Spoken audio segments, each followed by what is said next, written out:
Yesus Kristus naamda உங்களை வாழ்த்தி வரவேற்கிறோம். Welcome in the name of Lord Jesus Christ. Kami menjemput Anda dalam nama Yesus Kristus. அதனால நம்ம அன்னைக்கு பார்த்த பாடம் ரெண்டாம் தேதி 3ஆம் மாசம் நம்ம வந்து ஒரு பாடத்தை குறித்து நம்ம பார்த்தோம். On the 2nd of March, we have been looking at a series, new series. Pada 2 bulan 3 kita melihat mengenai satu khutbah yang akan membawa kepada sebuah series. So the series உடைய தலைப்பு வந்து என்னன்னா உங்கள் ஆவிக்குரிய வரங்களை அறிந்து கொள்வது. The title of the series is knowing your spiritual gifts. Tajuk seriesnya adalah kenali karunia rohani Anda.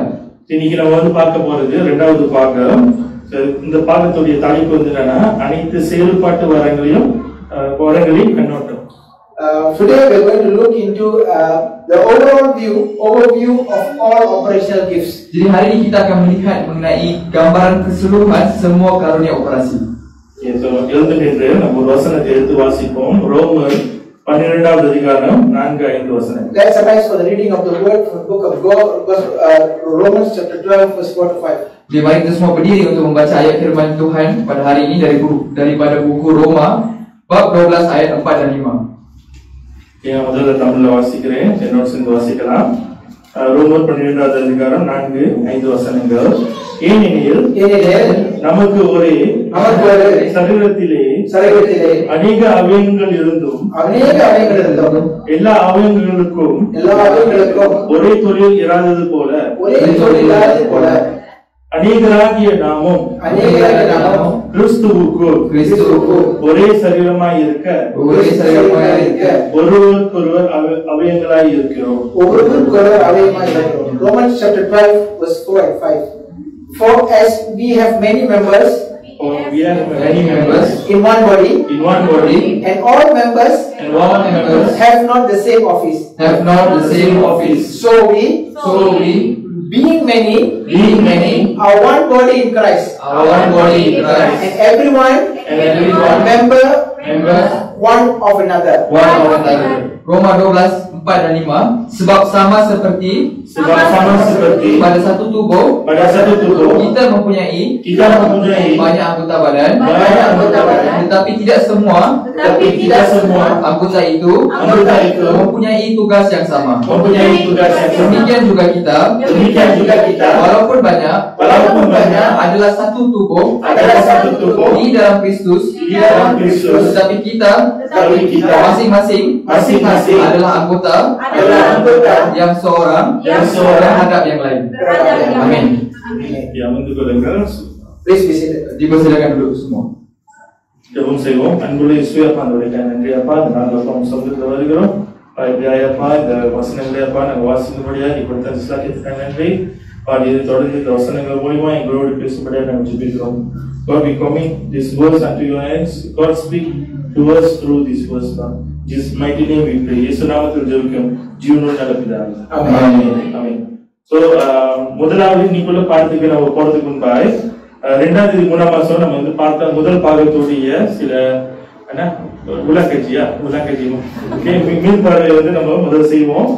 வராதவங்களுக்கு நான் கொஞ்சம் points வந்து நான் முதல் கொடுக்கிறேன். Before we could go for today's sermon, I would like to make a small review or revision on what I have learned on the 2nd of March. Baik, sebelum kita memulakan khutbah kita pada hari ini, mari kita semua membuat serba sedikit refleksi ataupun ulang kaji mengenai apa yang kita belajar pada 2 hari bulan 3 ini. Jadi அநேக கிறிஸ்தவர்களாய் நம்ம இருக்கிறோம். அநேகர் வந்து ஆதி முதல் கிறிஸ்தவர்களாக இருக்கிறோம்.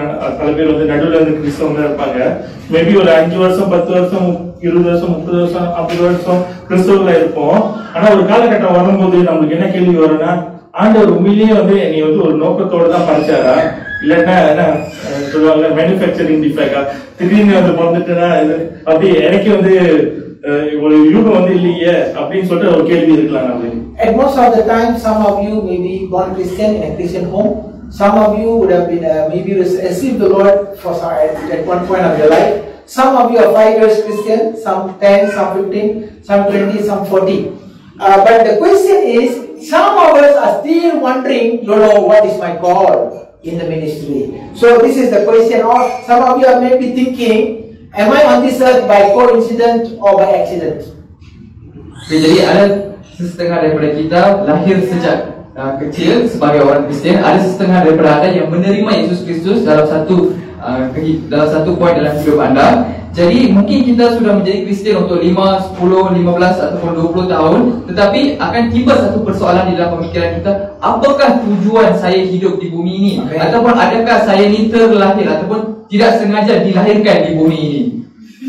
அப்படி வந்து நம்மளுக்கு வந்து கேள்வி இருந்துச்சுன்னா, இப்படிப்பட்ட கேள்வி இந்த வசனம் நம்ம வாசித்த வசனமானது நம்மளுக்கு ஒரு தெளிவான ஒரு விளக்கத்தை கொடுக்குது. என்னன்னா, நம்மளோட சரீரத்துல எப்படி நம்ம ஒவ்வொரு அவயங்களும், கை, காலு, வாய், மூளை எல்லாமே வந்து தனித்தனியா வந்து செயல்பாட்டுல வந்து இருந்தாலும் ஒரே காரியத்தை செய்தோம். அதே போல நம்மளும் இன்னைக்கு வந்து தேவன் ஒரு நோக்கத்தோட படைத்திருக்கிறார். நம்ம ஒவ்வொருவரும் வித்தியாசமான காரியங்கள் செய்ய முடிந்தா கூட.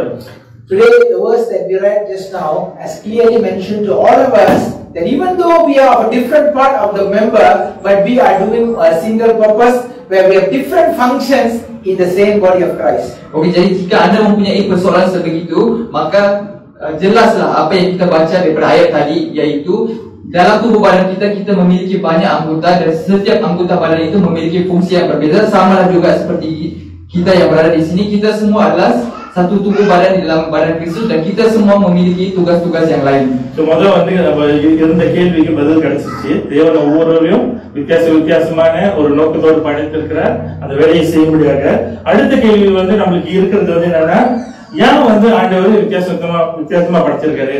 எல்லாத்தையும் வந்து ஒரே மாரி வந்து படைச்சிருக்கலாமே, ஒரே மாரி படைச்சிருந்தா சண்டை வராது, போராட்டம் வராதுன்னு சொல்லிட்டு நம்ம யோசிக்கலாம். We will move to the next question, whereby we know all of us having a different ability or function, but why God make us in such a way? If it is going to be the same, then there will be no quarrel, but now all different. So that's why there is not the same actually. Jadi tadi kita sudah menjawabkan persoalan Tuhan telah menciptakan semua orang berbeza-beza dengan kebolehan yang berbeza-beza.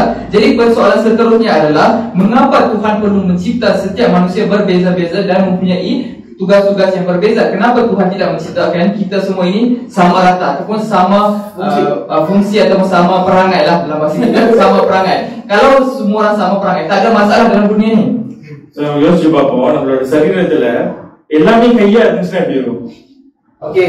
எல்லாமே கை, மூளை கையுமே இருக்கணும், எல்லாமே கையுமே இருந்துச்சுன்னா எப்படி இருக்கும்? Imagine for a while, if the whole body is full of hands, how would it look like? Cuba bayangkan jika badan anda penuh dengan tangan, otak pun macam tangan, kaki pun macam tangan, tangan pun macam tangan, semua bahagian dalam tubuh badan anda semua macam tangan. Cuba bayangkan. கண்டிப்பா வந்து அது மாதிரி இருந்துச்சுன்னா அதுக்குள்ள சண்டை வராதுன்னு சொல்லிட்டு நம்ம யோசிப்போம். வித்தியாசம் இருக்கிறதுனால தான் இன்னைக்கு அநேக சண்டைகள் வருது.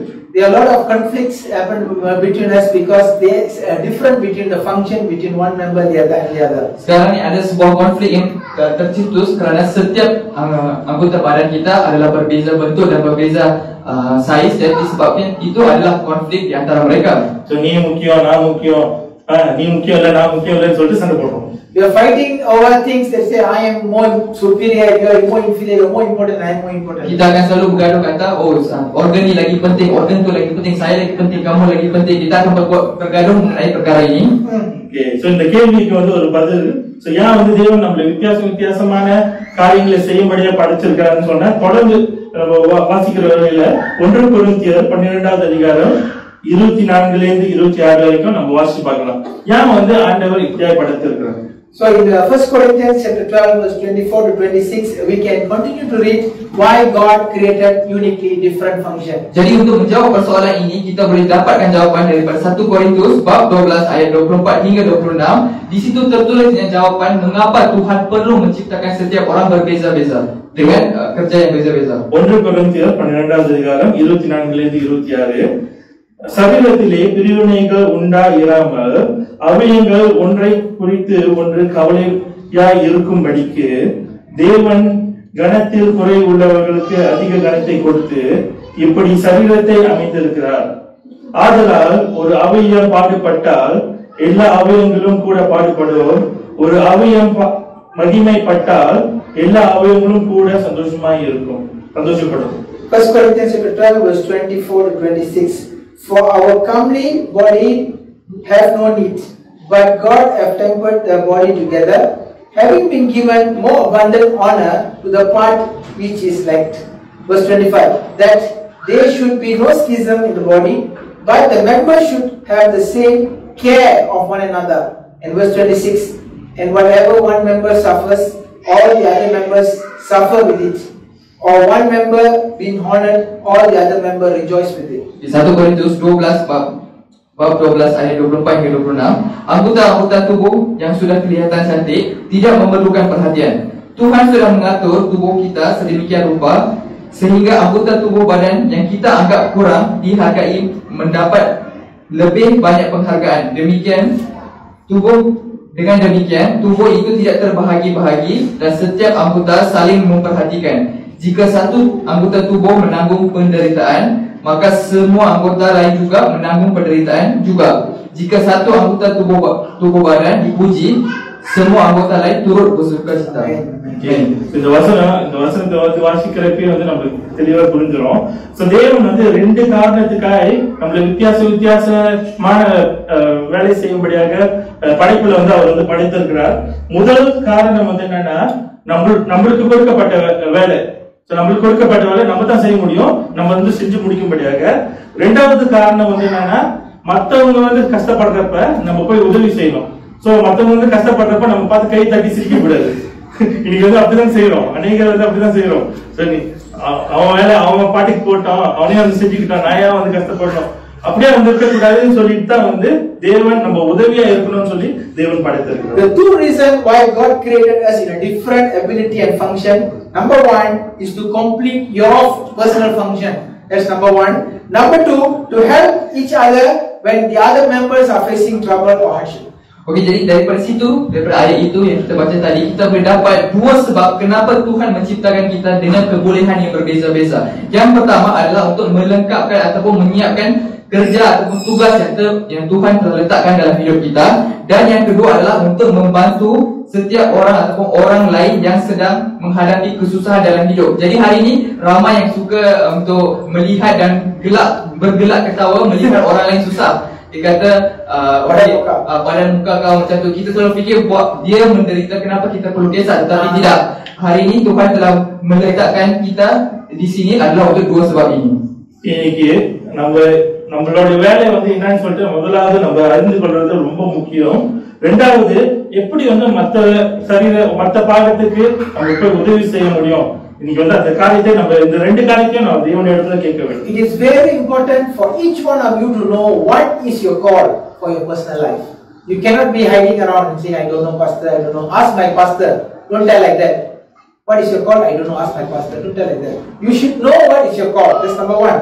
Number two, you must be able to support others and you must know how to support. These are two things that we want to bring today. Okay, jadi sangatlah penting untuk anda mengetahui rancangan ataupun kerja yang Tuhan telah letakkan dalam hidup anda. Janganlah kamu menyalahkan orang lain kerana kamu sendiri tidak tahu kerja yang Tuhan telah letakkan dalam hidup kamu. Dan yang kedua adalah kita perlu tahu cara untuk membantu dan saling membantu orang lain yang berada di dalam tubuh badan Yesus Kristus ini. Amen. இன்னைக்கு வந்து நம்ம கேட்கலாம், இப்ப எனக்கு தெரிஞ்சிருச்சு, இந்த முக்கியத்துவம் தெரிஞ்சிருச்சு, இப்ப என்னோட வேலை தான் வந்து என்னென்ன வேலை வந்து ஆண்டவர் வைத்திருக்கிறாரு அப்படின்னு சொல்லிட்டு நம்ம கேள்வி இருக்கோம். சோ ரோமர் 12வது அதிகாரம் 6லிருந்து 8வது வசனம் வரைக்கும் நம்ம பார்க்கிற வழியில அங்க 7 செயல்பாட்டு வரங்களை குறித்து போடப்பட்டிருக்கு. So if you continue reading in the book of Romans chapter 12 verse 6 to 8, it's written very clearly there are 7 operational gifts that is stated in the body of Christ. Okey, jadi dekat situ kita sudah menjawab yang setiap orang mempunyai kerja kita yang tersendiri. Jadi apa yang kita boleh tahu adalah ada 7 jenis karunia operasi yang berada di dalam hidup setiap orang yang berada di sini yang tertulis di dalam Roma 12 ayat 6 hingga 8. Okay, முதலாவது நம்ம இந்த வசனத்தை வாசிக்கிறதுக்கு முன்பாக செயல்பாட்டு வரங்கள்னா வந்து என்னன்னு சொல்லிட்டு கொஞ்சம் விளக்கிடுறேன். இது ஏற்கனவே வந்து நம்ம பேசிட்டோம், இது வந்து மீள்பார்வை தான் செய்யறோம். செயல்பாட்டு வரங்கள்னு சொல்றப்ப அது வந்து எல்லாத்துக்கும் இருக்கும், சின்ன பிள்ளைகளுக்கும் இருக்கும், இங்க இருக்கிற ஒவ்வொருவருக்கும் ஒவ்வொரு செயல்பாட்டு வரம் இருக்கும். இல்லைன்னா 2 செயல்பாட்டு வரம் சேர்ந்து வந்து வேலை செய்யலாம், இல்லைன்னா 3 கூட இருக்கலாம். சோ இந்த காரியங்கள் வந்து ஏற்கனவே நம்மளுக்குள்ளார வந்து கொடுக்கப்பட்டுருச்சு. நம்ம வந்து அதை செய்யற வேலையில தேவனுக்கு மகிமை உண்டாகும். Before we go into that subject matter, I want to give you an overview. There are 7 operational gifts. In this operational gift is already been given to every one of you. For some maybe 1, for some maybe 2, for some maybe 3. But you need to identify and to work on it. Okey, jadi sebelum kita masuk lebih mendalam mengenai perkara ini, kita perlu tahu bahawa setiap orang yang berada di sini memiliki karunia operasi ini di dalam hidup kita. Mungkin setengah orang ada 1 karunia, mungkin ada setengah orang ada 2, ada 3. Tetapi kita perlu tahu, kita perlu memastikan karunia yang manakah yang berada, yang sedang beroperasi di dalam diri kita. Amen. இந்த வசனத்தை எடுத்து வாசிப்போம். ரோமர் 12வது அதிகாரம் 6 ல இருந்து 8. இங்க வந்து அந்த செயல்பாட்டு வரங்கள் வந்து என்னன்னு சொல்லிட்டு நம்ம பார்க்கலாம். 6வது வசனம், நமக்கு அருளப்பட்ட கிருபையின் படியே நமக்கு வெவ்வேறான வரங்கள் உள்ளவர்களான படியினாலே நம்மில் தீர்க்க தரிசனம் சொல்லுகிற வரத்தை உடையவன் விசுவாச பிரமாணத்துக்கு ஏதுவாக சொல்ல கடவன். ஊழியம் செய்கிறவன் ஊழியத்திலும், போதிக்கிறவன் போதிப்பிலும், புத்தி சொல்லுகிறவன் புத்தி சொல்லுகிறதிலும், தரித்திருக்கிறவன் தரித்திருக்க கடவன், பகிர்ந்து கொடுக்கிறவன் வஞ்சனை இல்லாமல் கொடுக்க கடவன், முதலாளியானவன் ஜாக்கிரதையா இருக்க கடவன், இரக்கம் செய்கிறவன் உற்சாகத்துடனே செய்ய கடவன். Romans chapter 12 verse 6 to 8, having the gift offering against the grace given to us, whether prophecy, let us prophesy according to the proportion of faith, or ministry, let us wait on ministry, or he that teacheth on teaching, or he that exhort on exhortation, and he that giveth, let him do so in the simplicity, he that rule with diligency, and he show mercy with cheerfulness. Jadi mari kita lihat 7 karunia beroperasi yang ada di dalam ayat Roma 12 ayat 6 hingga 8. Demikianlah kita mempunyai karunia yang berlainan menurut kasih karunia yang dianugerah kepada kita. Jika karunia itu adalah untuk bernubuat, baiklah kita melakukannya sesuai dengan iman kita. Jika karunia untuk melayani, baiklah kita melayani. Jika karunia untuk mengajar, baiklah kita mengajar. Jika karunia untuk menasihati, baiklah kita menasihati. Siapa yang membahagikan sesuatu, hendaklah dia melakukan tugas dengan hati yang ikhlas. Siapa yang memberi pimpinan, hendaklah dia melakukannya dengan rajin. Siapa yang menunjukkan kemurahan, hendaklah dia melakukannya dengan sukacita. Okay, so இந்த வசனத்துல வந்து நம்ம பார்க்கிற வேளையில 7 செயல்பாட்டு வரங்கள் கொடுக்கப்பட்டிருக்கு. சோ முதலாவது பிரசங்கிக்கிறது, ஒரு காரியத்தை சொல்லுகிறது. Okay, in this verse of Romans chapter 12 verse 6 to 8 and 7. So the first one of operational gift is proclaiming. Okay, daripada situ kita ada lihat 7 karunia beroperasi. Yang pertama adalah karunia mengistihar ataupun bernubuat, iaitu dia mengistiharkan kedatangan Yesus Kristus. Okay, இரண்டாவது செயல்பாட்டு வரம் வந்து என்னன்னா பணிவிடை செய்யறது. The second gift is serving. Karunia yang kedua adalah melayani. மூணாவது செயல்பாட்டு வரம் போதிக்கிறது. The third one is teaching. Yang ketiga mengajar. நான்காவது செயல்பாட்டு வரம் உற்சாகப்படுத்துகிறது. The fourth one is encouraging. Yang keempat memberi galakan. ஐந்தாவது செயல்பாட்டு வரம் கொடுக்கிறது. The fifth is giving. Yang kelima adalah memberi. ஆறாவது செயல்பாட்டு வரம் வழி நடத்துகிறது. The sixth is leading. Yang keempat adalah memimpin. ஏழாவது செயல்பாட்டு வரம் இரக்கம் செய்கிறது. The seventh finally is showing mercy. Dan yang ketujuh adalah menunjukkan kemurahan. சரி, சோ 7 செயல்பாட்டு வரங்கள் இங்க வந்து சொல்லப்பட்டிருக்கு. சோ இன்னைக்கு வந்து நம்ம என்ன பார்க்க போறோம்னா, இந்த 7 செயல்பாட்டு வரங்கள் அதுல வந்து அது சில காரியங்கள் அதுல வந்து நம்ம வந்து புரிந்து கொள்ள வேண்டிய சில காரியங்களை நம்ம பார்க்க போகிறோம். Today we are going to look into what are the important things in each and every gift that we stated just Okey, now. jadi di sini ada 7 karunia ini. Jadi kita perlu tahu dengan lebih mendalam apakah tujuan dan apakah detail yang lebih penting yang kita perlu memahami mengenai karunia ini. So நமக்கு வந்து தெரிஞ்சிருச்சு ஏற்கனவே வந்து 7 செயல்பாட்டு வந்து வரம் இருக்கு. ஆனா அது வந்து நம்ம வாழ்க்கையில இருக்கான்னு சொல்லிட்டு நம்ம இன்னைக்கு இந்த பாடத்தை வந்து நம்ம படிக்கிற வேலையில சோ நமக்குள்ள வந்து நம்ம பரிசுத்த ஆவியானவர் வந்து ஆராய்ந்து பார்க்க சொல்றோம். சோ அதோட என் வாழ்க்கையில வந்து போதிக்கிற வரம் இருக்கா, என் வாழ்க்கையில வந்து இரக்கம் செய்யற வரம் இருக்கா அப்படின்னு சொல்லிட்டு நம்ம கேள்வி கேட்க ஆரம்பிப்போம். While this message is being taught, I am asking you to pray, ask the Holy Spirit to reveal to you what is the gift that you are operating. Either you are having an operation of proclamation, serving, teaching, encouraging. What is it? ask the Holy Spirit to reveal to you. Jadi apabila anda sedang mendengar khutbah kita pada hari ini, berdoalah kepada Roh Kudus untuk menunjukkan, untuk memberitahu, untuk memberitakan kepada kita apakah karunia yang ada di dalam diri kita sepanjang kita melihat ketujuh-tujuh karunia operasi ini. இன்னைக்கு வந்து நமக்குள்ளார வந்து என்ன வரம் இருக்குன்னு நமக்கு தெரியாம நம்ம எப்படி செய்யறது? ஆமா Walia. If you do not know what is a gift inside your life, how are you going to work? Kalau kita tidak tahu karunia apa yang ada di dalam diri kita, bagaimana kita nak beroperasi di dalam karunia itu? இன்னைக்கு தேவன் வந்து அந்த காரியத்தை நம்மளுக்கு வெளிப்படுத்துற வேளையில தேவன் இடத்துல அந்த காரியத்தை பெற்று ஆண்டவரே இந்த வரம் வந்து என் வாழ்க்கையில இருக்குன்னு சொல்லிட்டு இந்த அறிகுறிகள்லாம் வந்து இருக்கு. சோ இந்த அறிகுறிகள் என் வாழ்க்கையில வந்து இன்னும் வந்து நான் வளர செய்யணும், உமக்காக இன்னும் சிறந்ததா வேலை செய்யணும்னு சொல்லிட்டு நம்ம தேவனிடத்துல ஒப்பு கொடுக்கணும். When the message is being given, probably you will discover there are certain elements are working in your life. So what you should do, you should polish on that element and start working on that direction. Okay, apabila kita sedang mendengar khutbah ini, pasti akan ada setengah karunia yang sudah beroperasi di dalam diri anda. Maka apa yang anda perlu buat adalah mengenali karunia mana yang sedang beroperasi dan anda perlu menggilapkan karunia itu dan segala pekerjaan yang terletak di bawah karunia itu. முதலாவது செயல்பாட்டு வரத்தோடைய ஒரு கண்ணோட்டத்தை பார்ப்போம். பிரசங்கிக்கிற செயல்பாட்டு வரம். We are going to see the overview of gift number 1 called proclaiming. Okay, kita akan melihat karunia yang pertama yaitu karunia mengistihar.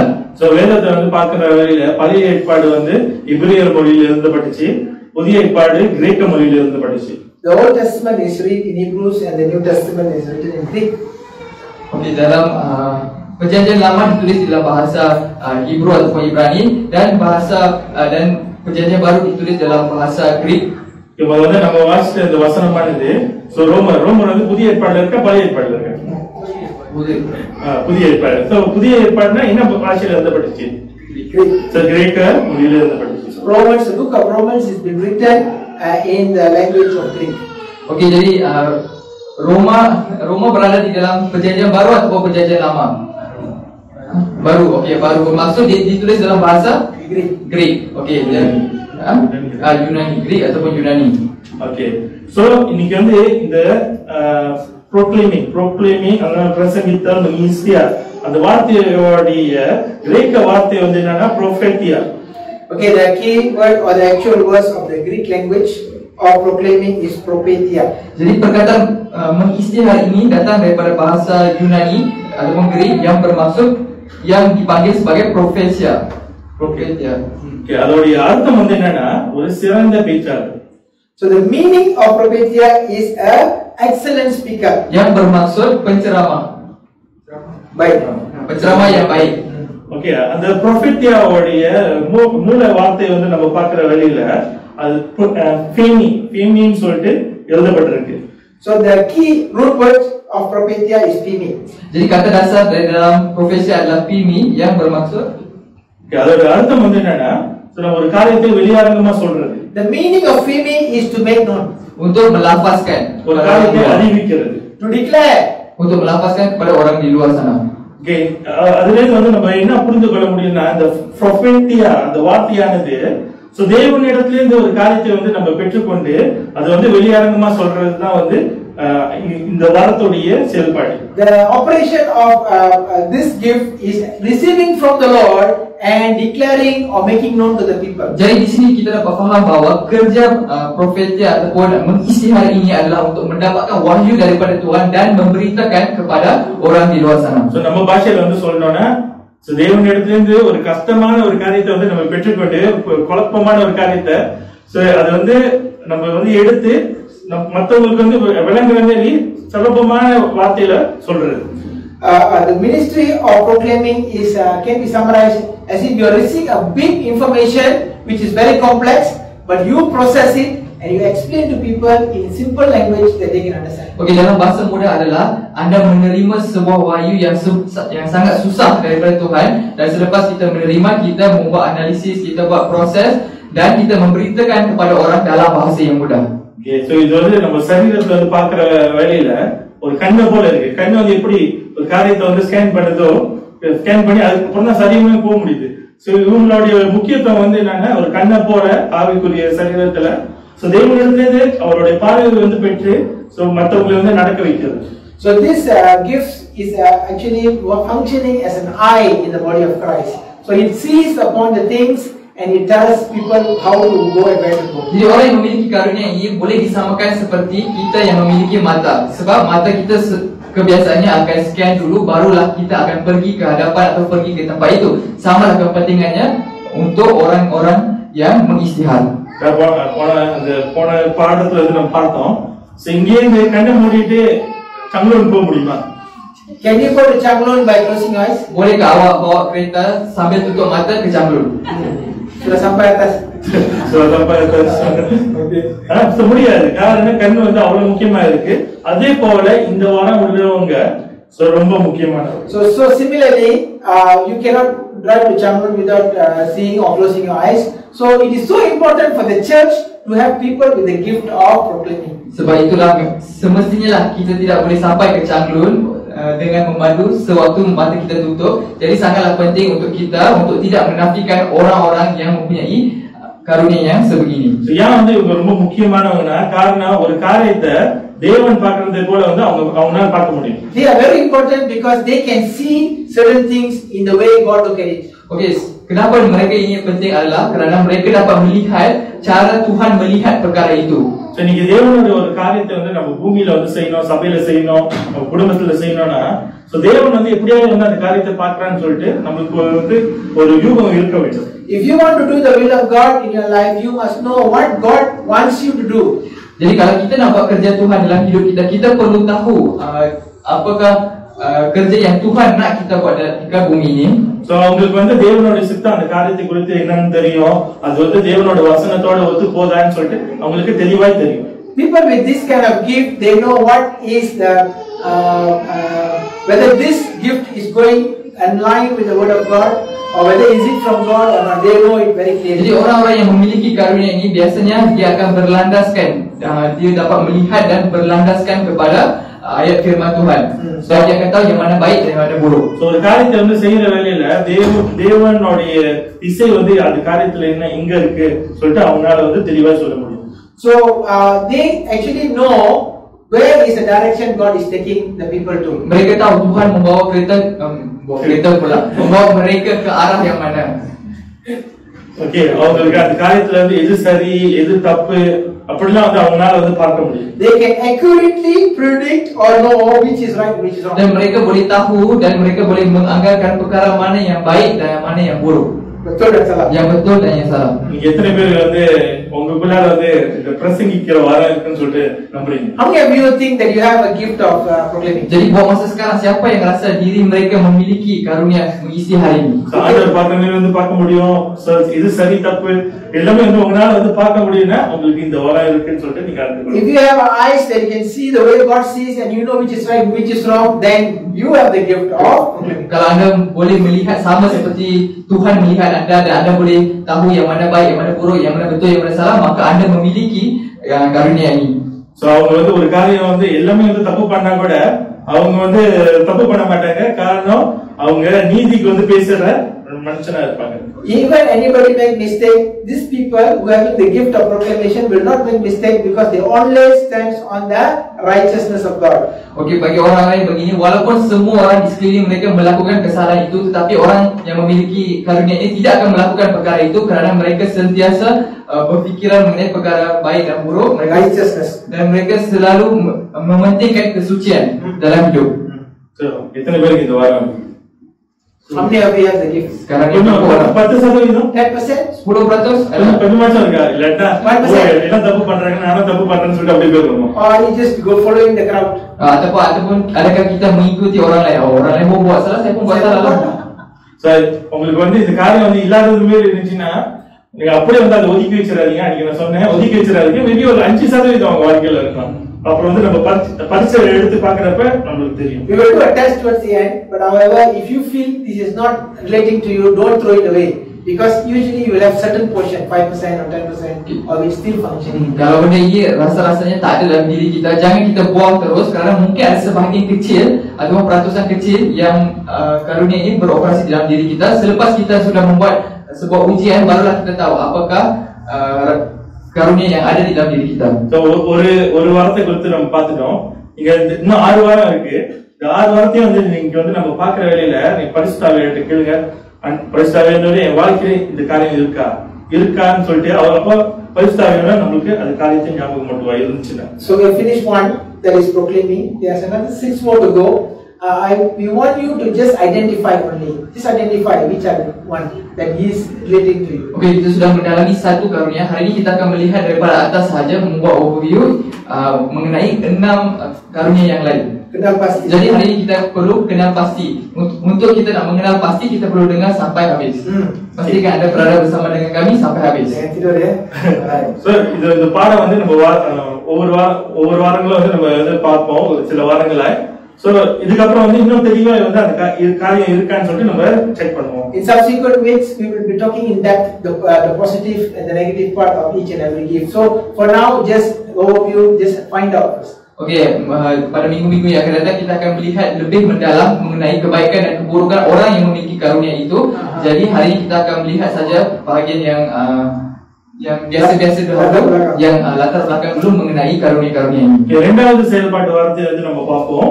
இது வந்து பணிவிடை செய்கிறது. Okay, the second gift is gift of serving. Karunia yang kedua adalah karunia melayani. இது கண்டிப்பா வந்து நிறைய பேருக்கு இருக்கும் பணிவிடை செய்கிறது. This gift many people will have. Pasti ramai orang akan memiliki karunia ini kerana karunia ini suka melayani. ஏன் வந்து நிறைய பேருக்கு வந்து இருக்கும்னு நான் சொல்றேன்னா இது வந்து இயேசு கிறிஸ்துவோடைய ஒரு குணாதிசயம். I'm saying this is will be many people because this is a nature of Jesus Christ. Kenapa saya kata perkara ini ramai ada kerana ini adalah salah satu ciri Yesus Kristus. So நம்ம இயேசு கிறிஸ்துவை பின்பற்ற வேளையில அவரோட குணாதிசயம் நம்ம உள்ளார வந்து கண்டிப்பா இருக்கும். When we follow Jesus Christ, the characteristic of Jesus Christ definitely will be in you. Apabila kita mengikuti Yesus Kristus, pastinya ciri-ciri Yesus Kristus akan berada di dalam diri kita. இது கிரேக்க வார்த்தையில வந்து நம்ம பார்க்கிற வேளையில diakonia. The word in Greek is mentioned as diakonia. Perkataan dalam Yunani untuk melayani adalah diakonia. Dikilona இல்ல. diakonia. So அதோட அர்த்தம் வந்து என்னன்னா ஒரு காரியத்தை நம்ம சரீரபூர்வமா வந்து நம்ம செய்யறது. The meaning of the diakonia is doing practically the things. Maksud diakonia adalah melakukan sesuatu perkara secara praktikal. So அவங்க எப்போதும் வந்து ஒரு காரியத்தை வந்து செய்யற வேளையில அவங்க கை பயன்படுத்தி வந்து செய்ய பார்ப்பாங்க. Whenever they do something, they will do it practically with their own hands. Apabila mereka melakukan sesuatu, mereka akan menggunakan tubuh badan mereka untuk melakukan kerja itu. Okay, முதல்ல வந்து நம்ம பார்த்தோம் proclaiming அறிவிக்கிறது அவங்க கண்ண போலனே. So பணிவிடை செய்யறவங்க அவங்க சரீரத்துல வந்து என்ன மாதிரி அவயமா இருக்கலாம். Just now we saw that the people who are proclaiming are eyes in the body of Christ. What could be the part of the body of Christ for those people who are serving? Okay, jadi tadi kita tengok mengenai karunia mengistihar. Karunia mengistihar ini disamakan seperti mata. Jadi karunia melayani ini kita boleh disamakan dia dengan tubuh badan apa? Dengan anggota badan apa? Tangan. So கையை வந்து பயன்படுத்தி செய்யறதுனால so வந்து கைக்கு வந்து ஒப்பாய் இருக்குது நம்ம சரீரத்துல. So we can consider as a hand in the body of Christ. Jadi kita boleh menganggap bahawa mereka ini bagaikan tangan di dalam tubuh Yesus Kristus. So அநேகர் வந்து ஒரு காரியத்தை வந்து பார்க்குற வேலையில நம்ம வந்து இங்கன்னு சொல்லுவோம் ஓகே நான் செய்யறேன் அதெல்லாம் வந்து நம்ம யோசிப்போம் வாயில வந்து சொல்லுவோம். ஆனா இந்த வாரம் உள்ளவங்க வந்து எப்படின்னா அப்பயே போயிட்டு இறங்கி கையை பயன்படுத்தி செய்ய ஆரம்பிப்பாங்க. Many times, sometimes when somebody comes around, some people say, okay pastor, I will do. Some people will say, I'll think about it. Some people will say, I'll come back to you. But these people who have this gift, they will not think, they will directly go and do it on the spot. Okey, jadi bagi orang-orang yang begini, bila kita cakap ada sesuatu keperluan yang perlu kita buat, setengah orang akan cakap nantilah saya tengok dulu, nanti saya fikir dulu, nanti saya akan datang balik pasal, nanti saya akan confirmkan balik. Tetapi orang-orang yang sebegini, kita cakap, dia terus akan melakukan pekerjaan itu. Terus dia akan melakukan tugas itu. அநேக கிறிஸ்தவங்க வாயிலே வர சுட்டு போயிடுவாங்க. I cannot translate. I couldn't translate in English. Okey, ramai orang Kristian yang suka bohong lah, suka bohong. Dia masak segala benda menggunakan mulut dia. The direct translation would be baking donuts in your mouth.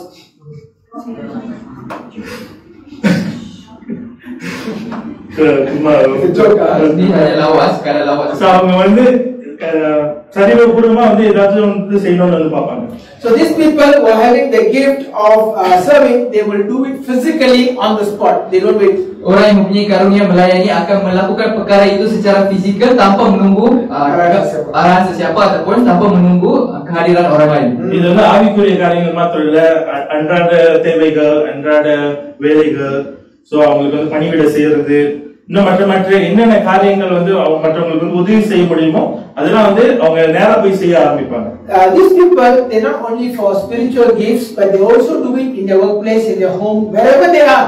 Whenever they see a problem, they will do it. They will fix it, they will fix it, they will fix it. This is naturally will be a nature part of their life. Okay, orang yang sebegini bukanlah hanya melakukan atau melayani perkara itu untuk kerja-kerja rohani sahaja, bahkan di kerja di tempat kerja mereka maupun di rumah maupun di tempat-tempat lain, kalau mereka sudah melihat satu masalah, mereka akan cuba untuk selesaikan masalah itu dengan sendirinya.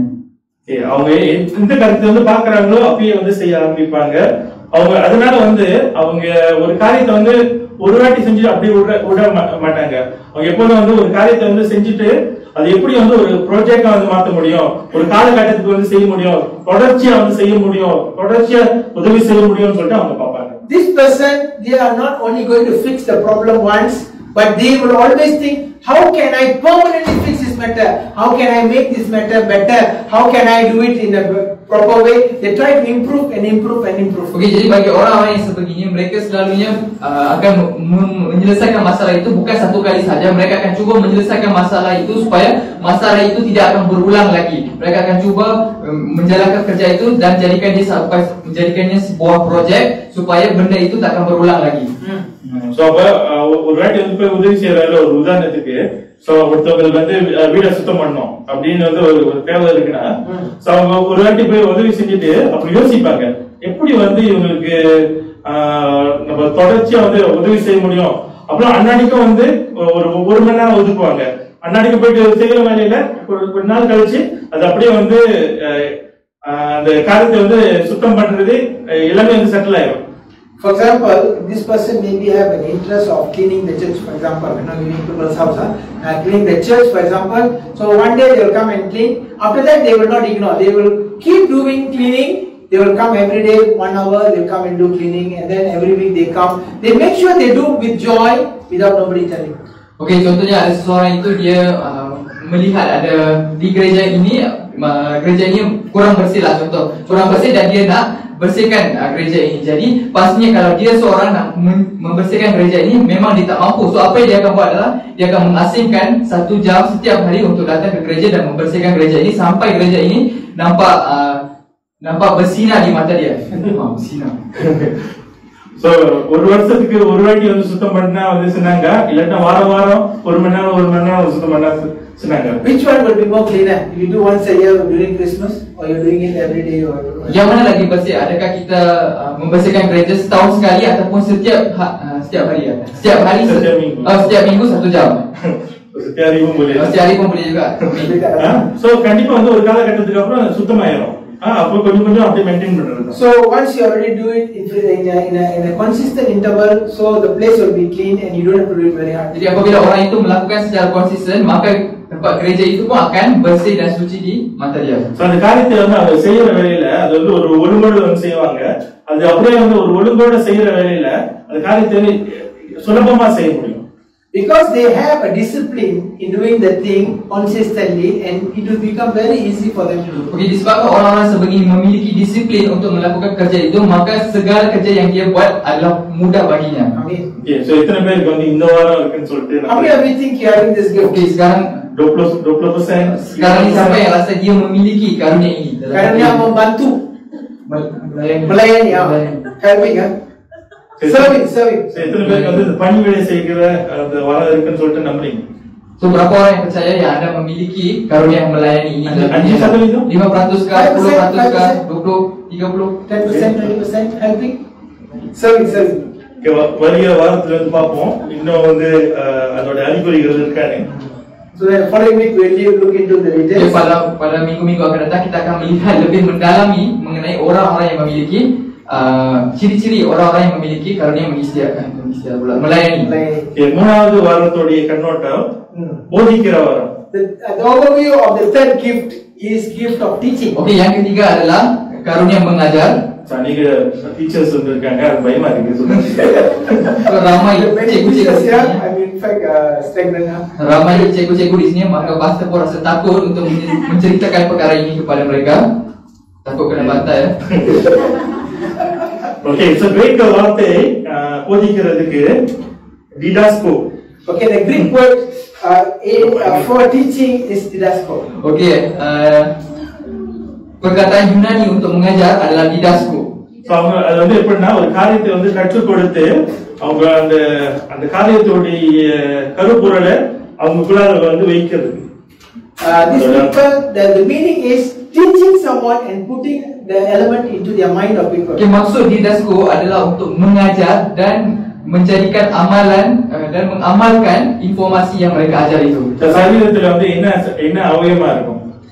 What would be the part of this gift in the body? Okey, baik tubuh mana-mana yang kita dapat samakan untuk orang-orang yang suka mengajar ini. Okey. Okey, so kita வந்தாச்சு. Hampir dekat. Tempat yang ஒரு காரியத்தை வந்து நம்ம கற்றுக் கொடுக்கணும்னா என்ன வந்து நமக்கு வந்து What should you use to teach someone? tempat mana yang kita selalu guna untuk mengajar orang? Great. otak atau minda. 100 ringgit. Oh, pasal bagi. Okey, ni. Berceramah tak bagi. மூளைக்கு வந்து ஒட்டு போகுது. காரணம் அநேக காரியத்தை வந்து அவங்க வந்து பெற்றுக்கொண்டு அது வந்து மற்றவங்களுக்கு புரியுற மாதிரி கற்றுக் கொடுக்க வேண்டும். The gift of teaching operates like a brain, so it will think for everyone. Okey, karunia mengajar ini kita dapat samakan seperti otak ataupun minda kita, di mana kita menyimpan dan menggunakan segala informasi dan menyimpan segala informasi di dalam minda ataupun otak kita. இந்த காரியத்தை பார்க்கறதுக்கு முன்பா எத்தனை பேருக்கு கற்றுக் கொடுக்க பிடிக்கும்? ஆளுங்களுக்கு மற்றவங்களுக்கு கற்றுக் கொடுக்க. How many of you like to teach others? So, berapa orang yang suka mengajar kepada orang lain? Cikgu-cikgu. Angkatlah tangan. பாடம் ஒண்டி இல்ல, மற்ற காரியங்கள் கூட. Not only teaching but other things. Bukan hanya ajar matematik, sains, benda-benda lain pun dia suka ajar. So அவங்க தெரிஞ்சிச்சு அவங்க கொடுக்க ஆரம்பிப்பாங்க. These people, when they know they want to give, they cannot keep, they want to give. So orang-orang sebegini dia tahu informasi sikit pasal benda ni pun dia suka nak cerita dekat orang lain, suka nak berkongsi dekat orang lain. So உங்களுக்கு வந்து இந்த வாரம் வந்து இருக்கலாம். Maybe you have this gift. Mungkin anda memiliki karunia ini. So அவங்க வந்து எப்போதுமே வந்து எப்படின்னா ஒரு காரியத்தை வந்து அவங்க அழகா கற்றுக்கொண்டு மற்றவங்களுக்கு வந்து புரியுற மாதிரி வந்து அவங்க எடுத்து சொல்லுவாங்க. Usually people like this, they will learn nicely and teach to people in a very easy form that anybody can understand. Selalunya orang-orang yang sebegini mereka akan belajar perkara yang kompleks itu dan akan mengajarkan kepada orang lain dalam bahasa yang mudah, dalam bahasa yang mereka mudah untuk fahami. So அவங்க வந்து வேதத்தை வந்து மற்றவங்களுக்கு கற்றுக் கொடுக்க ஆரம்பிப்பாங்க புரியுற விதமா. They will teach the word of God to others. Mereka akan ajar ayat firman Tuhan dalam bahasa mudah. So அவங்க ஒரு காரியத்தை வந்து கற்றுக்கொண்டு அந்த காரியத்தையே வந்து மற்றவங்க கற்றுக் கொடுக்க மாட்டாங்க. அநேக ஆராய்ச்சி செய்வாங்க. இந்த புத்தகத்தை படிப்பாங்க, இந்த வீடியோ கேட்பாங்க. எல்லா காரியத்தையும் வந்து அவங்க பெற்றுக்கொண்டு அதை ப்ரோசஸ் பண்ணி அழகா வந்து வெளிப்படுத்துவாங்க. When they start finding something, they will not be teaching only one thing. They will start doing a research, thorough research about the matter. They go to YouTube, they go to Facebook, they go to lexicon, they go to the Bible, they go to everywhere. They find a proper research, find out first and continue teaching. Okey, bagi orang lain sebegini, apabila mereka sudah berfokuskan kepada satu isu ataupun satu topik, maka mereka akan mendapatkan ilmu daripada pelbagai sumber. Bukannya dia datang daripada satu tempat, dia ambil daripada satu tempat terus beritakan ataupun ajar kepada orang lain. Dia akan dapatkan daripada banyak sumber, dia fahamkan semua benda itu, barulah dia akan mengajarkan kepada orang lain. Tamil Bible Malay Bible எனக்கு வந்து தெரியல, ஆனா ஆங்கில பைபிள்ல நிறைய version இருக்கும். King James version இருக்கும், New King James version இருக்கும், நியூ லிவிங் டிரான்ஸ்லேஷன் இருக்கும். அது மாதிரி வந்து 20-30 டிரான்ஸ்லேஷன் இருக்கும். 20-30 வந்து படிப்பாங்க. படித்து ஆண்டவர் அதுலேருந்து வந்து என்ன காரியத்தை வெளிப்படுத்துறாங்க. சோ முக்கியமா வந்து எபிரேயா கிரேக்கரோட காரியத்தையும் வந்து அவங்க படிப்பாங்க. காரணம் வேதாகமும் அதுல தான் எழுதப்பட்டுச்சு. I'm not sure about the Malay Bible and also the Tamil Bible, but however in English Bible we have so many translation, and they will start reading all the translation. They will go and look for the dictionary, Bible dictionary, and they will also look for Greek lexicon. They also will read every of the version before they come to the conclusion. Okey, jadi orang lain sebegini dia akan membuat Penyelidikan kajian penyelidikan pula. Okey, kajian menggunakan setiap versi-versi yang ada. Sebab dalam bahasa Inggeris dia ada banyak versi, King James Version, NIV, ESV dan sebagainya. Bahasa lain tak pasti. Jadi dia akan baca setiap versi-versi dan dapatkan wahyu daripada Tuhan dari setiap penyelidikan atau setiap kajian yang mereka lakukan. So அவங்க இப்படியே வந்து காரியங்களை செய்யற வழியில சோ அவங்க புது புது காரியத்தை வந்து ஜனங்களுக்கு கொண்டு போவாங்க. அது வந்து அவங்களுக்கு மற்றவங்க கேட்கிறவங்களுக்கு அது வந்து புதுசா இருக்கும், உற்சாகமா இருக்கும். அது வந்து புதிதாக கற்றுக்கொள்றதுக்கு அவங்க ஆர்வமா இருப்பாங்க. People with the gift of teaching, they usually will introduce new things and interesting things, and people will be excited when such people are teaching. Okay, orang-orang yang begini selalunya akan mengajarkan benda-benda yang baru. Dia tak akan ajar benda-benda yang kita sudah tahu. Dia akan ajar benda-benda baru dan dia akan membuat kajian mengenai benda baru, barulah dia akan menceritakan kepada orang lain. Okay, so இந்த வேதத்தின் காரியங்கள் மாத்திரம் இல்ல, மற்ற காரியத்திலே வந்து அவங்க அதே மாதிரி தான் வந்து அவங்க செய்வாங்க. Not only in the Bible teaching but also other things, they always will be interesting teaching you something new. Okey, bukan hanya berkaitan ayat firman Tuhan, benda-benda lain pun disuka untuk kaji dan dia akan beritakan ataupun akan mengajarkan kepada orang lain. So அவங்க ஒருத்தவங்க வந்து ஒரு காரியத்தை வந்து சொல்றாங்களா, அவங்க அப்படியே வந்து ஏற்றுக்கொள்ளாதபடிக்கு அவங்க அது குறித்து ஆராய ஆரம்பிப்பாங்க. அதுல இருந்து வந்து என்ன உண்மை இருக்கு அப்படின்னு சொல்லிட்டு அவங்க கொண்டு வருவாங்க. Teachers, they will not accept any fact directly. They will usually, once they get information, they will start doing a survey on their own, getting their own understanding and find out what is the truth behind before teaching others. Selalunya orang yang sebegini dia akan mendapatkan kalau ada orang lain datang dan memberitakan sesuatu kepada dia, dia akan buat kajian dia sendiri untuk pastikan perkara yang dia terima itu adalah betul ataupun salah. Dia akan dapatkan kebenaran sebelum dia menceritakan ataupun mengajar kepada orang lain. Jadi நீங்க வந்து கூகுள்ல வந்து பார்க்கறப்ப கூகுள்ல अनेक இன்ஃபர்மேஷன் இருக்கு. சோ வேதத்தோட காரியங்கள் நிறைய இருக்கு. ஆனா முக்காவாசி காரியத்துக்கு பின்னால வந்து அந்தி கிறிஸ்துவோட காரியங்கள். ஆனா வந்து தேவனை போல இருக்கும், இயேசுன்னு வந்து இருக்கும்.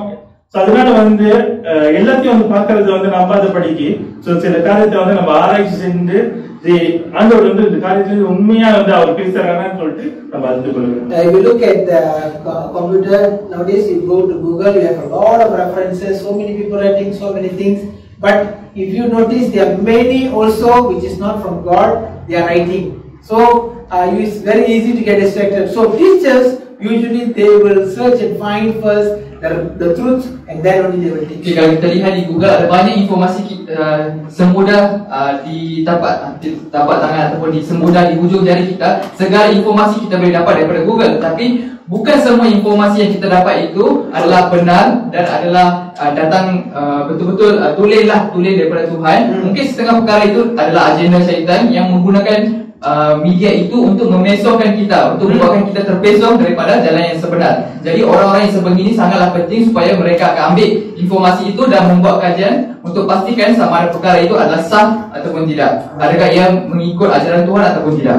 நம்ம வந்து தேவனுடைய வழியில வந்து நடக்கிறதுக்கு இந்த வரம் உடையவர்கள் ரொம்ப முக்கியமா இருக்காங்க. So for the body of Christ and all of us, people with the gift of teaching is very important because they are going to check the doctrine of the church and also sebab itulah sangatlah penting orang-orang yang mengajar kerana mereka akan pastikan setiap perkara yang dia ajar itu adalah benar, pasti dan terus. So நான் வந்து பிலிப்பீன்ஸ் வந்து போன வருஷத்துல வந்து நான் போறப்ப mission trip when pastor was going to Philippines for a mission trip, apabila pastor pergi ke Filipina untuk satu trip misi. So அங்க வந்து பிலிப்பீன்ஸ்ல வந்து எல்லா இடத்துலயும் வந்து எல்லா மூலையிலும் வந்து சர்ச் வந்து இருந்துச்சு. What I saw was in all areas in Philippines there are many churches. Ada banyak gereja di Filipina. ஆனா அங்க இருக்கிற பாதி சர்ச் வந்து எல்லாமே cults. Almost half of the churches are not from God, they are all cults. Tapi hampir separuh daripada gereja di situ adalah ajaran sesat, mengajarkan ajaran sesat. Church of Jesus Christ. Gereja Yesus Kristus. Church of Jesus Christ. So நம்ம புது இடத்துக்கு போறோம், Church of Jesus Christ. யாரோ வந்து போனானே கல்ட்ல போயிடுறோம். So when you see the word name of Jesus Christ, you're very happy, excited going. The moment you get into the cult teaching. Bila kita tengok daripada luar, kita dah seronok, gereja Yesus Kristus, masuk dalam tu, terus ajaran dia semua adalah ajaran sesat. So அதனால வந்து ரொம்ப ஜாக்கிரதையா இருக்க வேண்டும். கடைசி காலத்துல பிசாசானவன் எப்படியோ வந்து நம்ம வழி தப்பி போறதுக்கு அவன் வந்து வழி So you have to be very careful, and these end times devil will try to find ways to make you lost. Sebab itu kita perlulah berhati-hati kerana kita sudah sampai ke penghujung dunia dan syaitan sedang menggunakan orang-orangnya untuk menyebarkan ajaran sesat ini supaya kita terpesong. நான்காவது வார்த்தை வந்து பார்ப்போம். அதோட கண்ணோட்டம் உற்சாகப்படுத்துகிற வார்த்தை. So number 4, the gift of number 4 is gift of encouragement. Karunia yang keempat adalah memberi galakan. So உங்கள்ட்ட பேசினாக்கே வந்து ஆளுங்க உற்சாகமா ஆகுறாங்களா? If somebody talk to you, or somebody is talking to you, are you getting excited? Kalau ada seseorang bercakap dengan anda, adakah dia terus seronok, terus teruja, terus seronok selepas cakap dengan anda? So முதல்ல வந்து கவலையா இருந்தாலும் அவங்க பேசினா சந்தோஷமா ஆயிடுறாங்களா? They come with a very sad heart, but after you talk to you for a while, they become excited. Mungkin orang itu datang dengan anda dengan muka sedih, dengan penuh kesedihan. Lepas cakap dengan anda aja, dia terus teruja, dia terus dapat semangat. உங்கள்ட்ட பேசணும்னு அடுத்த வாட்டி இவர் பார்க்கவே கூடாதுன்னு சொல்லிட்டு ஓடி போயிடுறாங்க. Like how to tell, or after talking to you, they say, "Oh my God, I'm not going to look at this. I'm going to run away from you." Ataupun adakah orang itu lepas jumpa dengan anda, lepas ni sampai ke mati aku tak nak jumpa dengan orang tu. Adakah mereka berfikiran sebegitu? இந்த வாரம் வந்து ரொம்ப முக்கியமானது. இங்க வந்து நிறைய பேர் டிப்ரெஷன்ல இருக்காங்க. சோ இவங்களுக்கு உற்சாகப்படுத்தி அவங்க மறுபடியும் வந்து வழி கொண்டு வரதுக்கு இந்த வாரம் உள்ளவங்க ரொம்ப முக்கியம். The gift of encouraging is very important at this current point because many are living in depression at this current time of the life. Jadi karunia ini sangatlah penting kerana ramai memiliki tekanan dalam diri mereka. Jadi orang-orang yang memiliki karunia ini sangatlah penting untuk memberikan galakan. Okay, so the Greek வார்த்தை வந்து என்னன்னா parakelio. The Greek word of encouragement is parakelio. Okay, ayat perkataan Yunani untuk memberi galakan adalah parakelio. கிரேக்க வார்த்தைலாம் கொஞ்சம் வித்தியாசமா இருக்கும். அதனால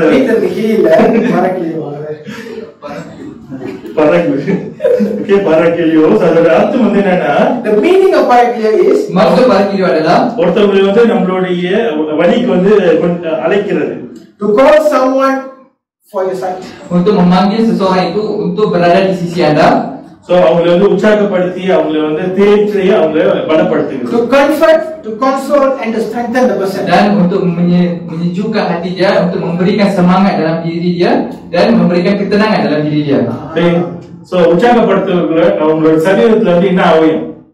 என்ன அவயம்? What part of the body would they represent? Okay, orang-orang begini pula, apakah tubuh badan yang kita dapat samakan? உற்சாகப்படுத்துகிறது என்ன? Untuk orang-orang yang memberi galakan. Correctly.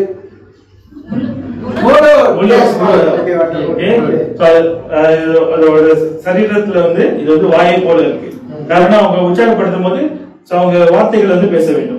People with this gift of encouraging is similar to the mouth in the body of Christ. Okay, kita dapat samakan orang-orang yang sebegini kerana mereka banyak menggunakan mulut untuk memberi galakan kepada orang lain.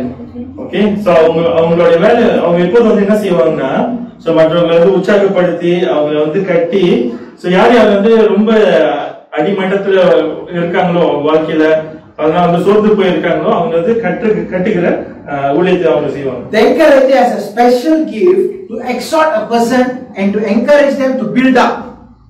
So orang yang memiliki grace karunia ini, mereka memiliki satu kelebihan untuk memberi semangat dan menaikkan diri mereka daripada berada di hujung dunia ataupun di keadaan yang paling bawah sekali dalam hidup mereka, untuk membina mereka dan membawa mereka ke atas dan memberikan mereka semangat untuk hidup. So ஒரு இடத்துக்கு வந்து போனாக்கே வந்து ஸ்கேன் பண்ணுவாங்க, யார் வந்து ஒரு ப்ராப்ளமா இருக்கா, யார் வந்து ஒரு தேவையோட இருக்கா.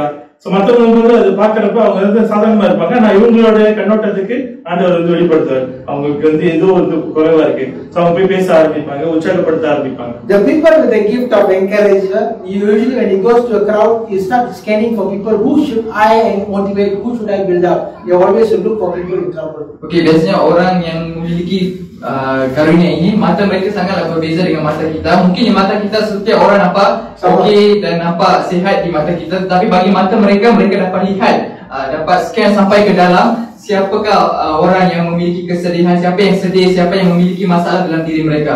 Sebab Tuhan akan, Roh Kudus akan memberikan mereka kesedaran untuk menyelesaikan masalah mereka. So அவங்க வந்து அந்த நபர்கிட்ட வந்து அவங்க போயிட்டு அந்த வேலையை செய்யற வேலையில அவங்க ஒரு நாள்ல வந்து அப்படியே வந்து அவங்க உற்சாகப்படுத்திட்டு விட்டுற மாட்டாங்க. தொடர்ச்சியா உற்சாகப்படுத்துவாங்க. அன்னாடிக்கும் கால் பண்ணுவாங்க, அன்னாடிக்கும் மெசேஜ் பண்ணுவாங்க. தொடர்ச்சியா வந்து உற்சாகப்படுத்தி ஒரு ஒரு காலகட்டம் வந்துட்டோன்னே அதுக்கப்புறம் வந்து அவங்க வாழ்க்கையில வந்து இருக்கிற அவங்களுடைய பலத்தை வந்து வெளியே கொண்டு வரதுக்கு பார்ப்பாங்க. So this person with the gift of encouraging, he will not only encourage once, but they will always encourage the person. Maybe they call, they text, and they keep encouraging, and until try to bring the best out of the person who is having trouble. Jadi orang-orang seperti ini biasanya dia takkan memberi galakan untuk satu masa saja. Dia akan sentiasa memberikan semangat kepada orang itu, sentiasa memberi semangat sehingga pada satu masa dia akan cuba untuk mengeluarkan kelebihan orang itu daripada diri mereka, mengeluarkan potensi diri mereka di luarlah supaya orang lain dan dia sendiri dapat lihat kebolehan diri dia. So முதல்ல வந்து பார்க்கறப்ப அவங்க வாழ்க்கையோட அடிமட்டத்துல இருப்பாங்க. ஆனா இவங்க தொடர்ச்சியா வந்து பேச பேச பேச அவங்க வாழ்க்கையில அவங்களே யோசிக்காத ஒரு நிலைக்கு அவங்க வந்து போக ஆரம்பிப்பாங்க. So when a person meets an encourager, usually the person the trouble will come to them in a very difficult, broken shape. But after the encourager keeps speaking and keeps speaking and keeps speaking, what will happen? The person who is in trouble will go to a level that they themselves will be surprised to see that they have been so much blessed. Orang yang suka memberi galakan ini biasanya apabila berjumpa dengan seseorang, orang itu mungkin berada di dalam satu tahap yang sangat teruk di dalam hidupnya, tetapi apabila dia mula untuk membina hubungan dengan orang yang memberi galakan ini, dia sendiri akan lihat bahawa dia akan dinaikkan darjat, dia akan naik sampaikan dia sampai ke satu tahap yang dia sendiri tak pernah terfikir dalam hidup dia. Amen. So முதல்ல வந்து நம்ம பார்த்தோம் போதிக்கிறவர்கள். So போதிக்கிறவர்கள் வந்து அவங்க வார்த்தையை வந்து கொடுப்பாங்க. ஆனா இந்த உற்சாகப்படுத்துறவர்கள் அந்த போதனையை அவங்க வாழ்க்கையில செயல்படுத்த ஆரம்பிப்பாங்க. The teachers will teach the word of God, but the encouragers will implement whatever they've been taught. Okey, jadi tadi kita lihat mengenai orang yang mengistihar. Orang yang mengistihar hanya mengatakan perkara itu. Orang yang mengajar, biasanya dia akan mengajar, dia akan keluarkan perkataan, fakta kepada mereka. Tetapi orang yang memberi galakan ini akan cuba untuk mengamalkan perkara itu di dalam hidup mereka. Practical. Secara praktikal. அதனால அவங்க எப்போதும் வந்து போதிக்கிறவர்களோடு வந்து சேர்ந்து வேலை செய்வாங்க. So usually this encourager will work hand in hand with the teacher. Sebab itu orang yang memberi galakan ini selalu akan mudah untuk bekerja dengan orang yang suka mengajar. So நீங்க வந்து நம்ம ஊழியத்துல கூட வந்து போதகர்கள் கூட போறப்ப வந்து நம்ம பார்ப்போம். அநேகர் வந்து அவங்க வாழ்க்கையில வந்து ரொம்ப ஒரு பிசாசு பிடியிலோ இல்லைன்னா வந்து ஒரு ஒரு கொடூரமான ஒரு நிலையில இருப்பாங்க. ஆனா வந்து அவங்கள்ட்ட தொடர்ந்து வந்து ஜெபித்து அவங்களோட அன்பு செலுத்துற வேலை, உற்சாகப்படுத்துகிற வேலை, அவங்களுடைய வாழ்க்கையில வந்து ஒரு மாற்றம் வந்து வரும். மாற்றம் வந்துட்டோன்னே உள்ளுக்கு இருதயத்துல வந்து பாசமா இருக்கிற மாதிரி இருக்கும். சோ வார்த்தையினால் வந்து நிரப்ப வேண்டும். அதனால வந்து போதிக்கிறவர்களோடு வந்து சேர்ந்து ஊழியம் செய்ய வேண்டும். So usually when you see the encourager, usually will give the motivation and the person will start moving. But usually the person who are receiving will have a void in your heart, with their heart. That is why usually the encourager will usually bring another person with the gift of teaching to fill up what is needed to be filled up. Jadi kalau kita lihat orang yang memberi galakan ini, dia suka untuk memberi galakan kepada orang lain dan mengubah kehidupan orang lain. Tetapi selepas dia melakukan benda itu, dia akan rasa kosong di dalam diri mereka. Sebab itulah mereka sangat memerlukan orang yang mengajar, supaya orang yang mengajar itu dapat mengeluarkan fakta untuk mengisi kekosongan dalam diri mereka. So அவங்க மற்றவர்கள் வந்து வளரும்படியாக வந்து செய்து அவங்க இருக்கிற சூழ்நிலையிலிருந்து அவங்க வந்து முன்பாய் போகிறதுக்கு தள்ளி விடுவாங்க. So the encourager usually will encourage them to push forward. Jadi orang yang memberi galakan ini selalu akan memastikan orang yang mereka bercakap itu bergerak ke hadapan dan hidup mereka berubah 180 darjah. Okay, so எத்தனை பேர் உற்சாகப்படுத்துகிறாங்க? How many of you are giving the gift of encouragement? So sekarang ni berapa orang yang rasa ada karunia ini? Kalau dia இன்னும் தொடர்ச்சியா வாங்க. So இன்னும் நிறைய காரியத்தை if you still not sure, you keep coming, we will teach you until you understand it fully. Okay, kalau rasa-rasa masih tak sampai lagi, tak jelas lagi, teruskanlah bersama dengan kami sampai ke penghujung. Okay, ஐந்தாவது செயல்பாட்டு வரும். The fifth operational gift, yang karunia yang kelima adalah கொடுக்கிற வரம். gift of giving. Karunia memberi. Okay, so எத்தனை பேர் கொடுக்கறன்னு சொன்னோனே காசு வந்து பிடிக்கிட்டு போயிட போறாங்கன்னு சொல்லிட்டு தான் வச்சுட்டு பறந்துடுவாங்க. So கொடுக்கிறது வந்து காசு மாத்திரம் இல்ல. Okay, giving is not only money, giving is many things. Okey, memberi bukanlah hanya sekadar duit ataupun wang. Memberi yang ini adalah banyak benda, merangkumi banyak perkara. Okay, so the Greek வார்த்தை வந்து என்னன்னா didomi. The Greek word for gift of giving is didomi, not doremi. Didomi. Okey, perkataan Yunani untuk memberi adalah didomi. அதோட அர்த்தம் வந்து என்னன்னா ஒருத்தவங்களுக்கு ஒரு நபருக்கு காரியத்தை கொடுக்கிறது, அது காரியத்தை கொடுக்கிற வேலையில அன்போடு எந்த ஒரு நோக்கம் இல்லாம கொடுக்கிறது. The giver usually when they give full of love, never expect anything back. Okey, maksud didomi ini adalah memberikan seseorang sesuatu kepada mereka atas dasar kasih sayang tanpa mengharapkan apa-apa balasan daripada orang tersebut. So இது சரீரத்துல என்ன அவயம்? What is the part relate the most? Okey, anggota badan mana yang boleh kita samakan untuk orang yang memberi? Tangan. Betul, arms. Okay, wonderful. Let's go on. Ramai skor. Jawapan bocor. Adalah 100 ringgit hari ini. ஏன் வந்து அவங்க வந்து கொடுப்பாங்கன்னா இது வந்து தேவனுடைய ஒரு குணாதிசயம். Why they give is because this is a characteristic of God being a giver from the beginning. Kenapa mereka suka untuk memberi adalah kerana Tuhan sendiri suka untuk memberi kepada orang lain. So எங்க போனா சர்ச்சுக்கு வந்து போனாக்கியும் எங்க போனாக்கியும் so எங்க பார்த்தாலும் கிறிஸ்தவர்கள் வந்து பார்க்கறவங்க அவங்க கொடுக்க ஆரம்பிப்பாங்க. Wherever they go, they want to give. Kemanapun mereka pergi, mereka suka untuk memberi kepada orang lain. So வெளியில இருக்கிறவங்களுக்கே தெரியும் கிறிஸ்தவங்கன்னா வந்து ரொம்ப அன்பு காட்டுவாங்க, சோ கொடுப்பாங்க, அப்படி உதவி செய்வாங்கன்னு சொல்லிட்டு தெரியும். காரணம் இது வந்து தேவனுடைய குணாதிசயம். So most outsiders will know these people are Christians because they like to give. Okey, orang di luar sana tahu bahawa orang Kristian ini memang suka untuk memberi. Memang dia orang ni banyak sangat kot, tebal sangat kot. Dia suka untuk memberi kepada orang lain. Betul lah. Okay, so உங்களுடைய வாழ்க்கையில வந்து பாக்குற வேலையில அவங்க எல்லா காரியமும் வந்து தாராளமா கொடுப்பாங்க, நேரத்தை கொடுப்பாங்க, அவங்களுடைய பலத்தை கொடுப்பாங்க, அவங்களுடைய பொருளாதாரத்தை கொடுப்பாங்க. அதனால வந்து இது பொருளாதாரத்தை சார்ந்தது மாத்திரம் இல்ல, மற்ற காரியங்கள் எல்லாமே வந்து தாராளமா கொடுக்க ஆரம்பிப்பாங்க. Giving is not only financial, but they also will give time for you, spend time with you. They will also make effort. They will give their talents to you. That is giving. So it's not only money.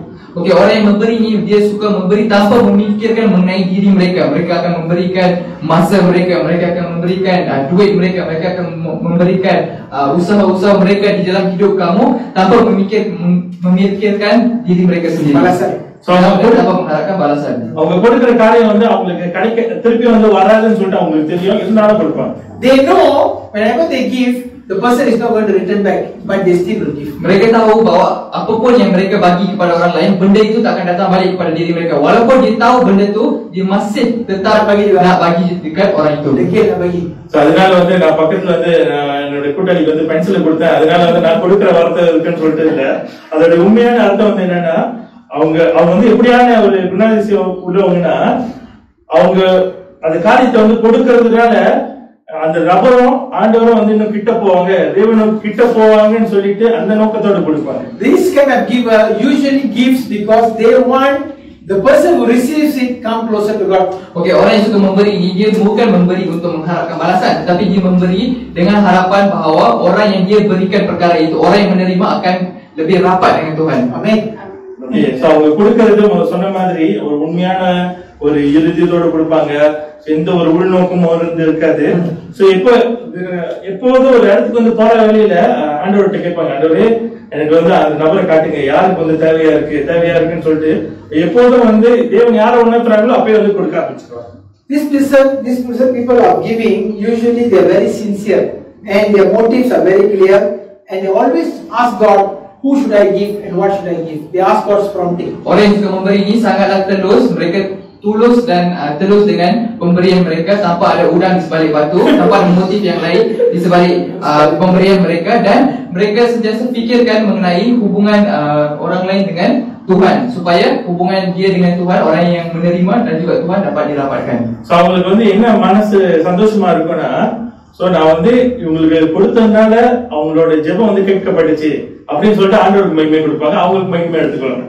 This person of giving usually will be very thankful when because of the gift that they give, the person who receives it get closer to God and God answers their prayer. Okey, orang yang suka memberi ini dia akan merasa gembira apabila perkara yang dia berikan kepada orang yang lain itu dapat membantu orang itu, dan pada masa yang sama Tuhan telah menjawab doa mereka melalui si pemberi ini. Jadi disebabkan itu dia akan rasa sangat gembira, dan dia takkan mengambil segala pujian untuk dirinya, dan dia akan memuji Tuhan untuk pemberian itu. அவங்க வந்து ஒரு சமைச்சு வந்து நீங்க எடுத்து வரீங்கன்னா சமைக்கும் போது வந்து ஒன்னொரு பேக்கெட் வந்து கட்டி சோ யாருக்கு வந்து நான் கொடுக்க வேண்டியவரேன்னு சொல்லிட்டு அவங்க கொடுப்பாங்க. சோ இது மாதிரி வந்து சில உதாரணம். For example, like when you are cooking, you will cook extra and you will make it a plastic bag and say who shall I give, bring extra. Okey, untuk sebagai contoh, orang yang bukan suka masak, orang yang memasak apabila dia masak dia sentiasa akan masak lebih dan ikat ikat tepi ikat asing tapau untuk berikan kepada orang. Dia akan cakap dekat Tuhan, siapa yang saya perlu bagi makanan lebihan ini, makanan tambahan ini kepada mereka. So எப்ப வந்து அந்த காரியத்தை நம்ம செய்ய ஆரம்பிக்கிறோமோ சோ தேவன் வந்து ஆட்களை கொண்டு வருவார் அந்த தேவையோடு. When the person of giver start giving, God will bring the people who has the need of receiving. Okey, jadi apabila orang yang suka memberi ataupun yang memiliki karunia ini mula untuk memberi, maka Tuhan akan menghantarkan orang untuk menerima pemberian yang orang itu memberi. அது கொடுக்கிற வேலையில Facebook live, இன்ஸ்டாகிராம்ல எல்லாம் போட்டோ பிடிச்சு போடாதீங்க. அது இப்ப இருக்கிற ஒரு வியாதி. அது எல்லாத்தையும் வந்து எடுத்து Facebookல இன்ஸ்டாகிராம்ல போடுறது, நான் உங்களுக்கு இது கொடுத்தேன். சோ Facebookல கூட பார்க்கலாம், இன்ஸ்டாகிராம்ல கூட பார்க்கலாம். அனைவரும் வந்து அது வந்து ஒரு உண்மையான ஒரு காரியம் இல்ல. சோ அவங்க வந்து செய்யற வேலையில யாருக்கும் வந்து தெரியாத மாதிரி ஆண்டவருக்கு மாத்திரம் மகிமை கொடுக்கிற மாதிரி நம்ம செய்ய வேண்டும். Okay, the gift of giver will always give in secret, and they will not post it in Instagram or Facebook and say, oh, I give this person this much, that person that much. That is not that. Okay, bagi orang yang suka memberi, tolong jangan postkan apa yang anda berikan, apa yang anda sedekahkan kepada orang lain di Facebook, Instagram, Twitter dan lain-lain lagi. Sebab orang yang suka untuk memberi ini biasanya dia akan memberi tanpa pengetahuan orang lain. Dia akan menganggapkan benda itu adalah satu rahsia antara mereka dan juga Tuhan. Amen. So இது வந்து Facebookல வந்து ஒரு வீடியோ பார்த்தேன். So just வந்து அடிஷனலா சொல்றேன். I saw something in Facebook. Pastor melihat sesuatu di Facebook. So itu வந்து ஒரு ஜாமா, so வீட்டுக்கு தேவையான ஜாமாலாம் வந்து வாங்கி ஒரு வீடு கதவு தட்டி கொடுக்கறாரு.